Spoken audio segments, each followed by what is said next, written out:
शिवभोजन थाळी महाविकास आघाडीनं गरिबांसाठी सुरू केली, मात्र या मतांचा फायदा सरकारला होत नसल्याने ती बंद करण्याचा निर्णय घेतला असेल अशी टीका खासदार संजय राऊतांनी केली आहे। छगन भुजबळ यांनी योजना बंद न होण्यासाठी पुढाकार घेतलाय, त्यासाठी आम्ही त्यांच्या सोबत असल्याचं त्यांनी स्पष्ट केलंय।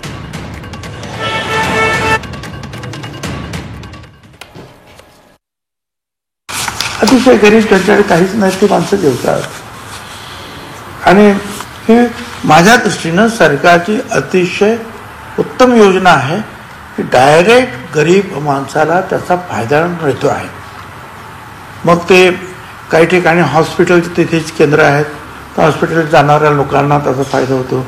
काही ठिकाणी कलेक्टर किंवा तहसील कार्यालय वगैरे असे काही तिथे, किंवा मार्केट कमिटीच्या इथे आहे सुद्धा, किंवा हमाल पंचायत वगैरे तिथे जे अतिशय गरीब माणसं जे आहेत, हातावर पोट भरणारे, या माणसांना गरिबांना ते फायदा होतो आहे। ते बंद करू नये अशी त्यांना विनंती केलेली आहे।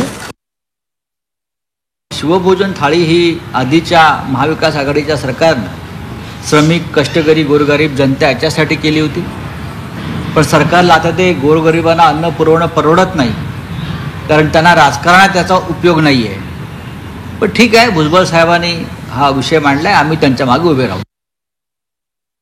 बंद करणार, शिवभोजन थाळी बंद करणार। शिवभोजन थाळी पुढच्या काही दिवसांमध्ये बंद होणार। आता गरिबांनी 10 रुपयामध्ये जे भोजन मिळायचं, फक्त पाणी मिळेल हात धुवायला, बाकी काही मिळणार नाही। आता ते जेवण नाही मिळणार। दरम्यान योजना बंद करण्याचा कुठलाही विचार नाही अशी प्रतिक्रिया सहकार मंत्री बाबासाहेब पाटील यांनी दिली। शिवभोजन थाळी जी आहे ती बंद करण्याचा विचार जो आहे तो सरकारचा सुरू आहे अशी माहिती समोर येते। काय यामध्ये तथ्य आहे? अजून त्याच्याबद्दल काय आमची चर्चा झालेली नाही।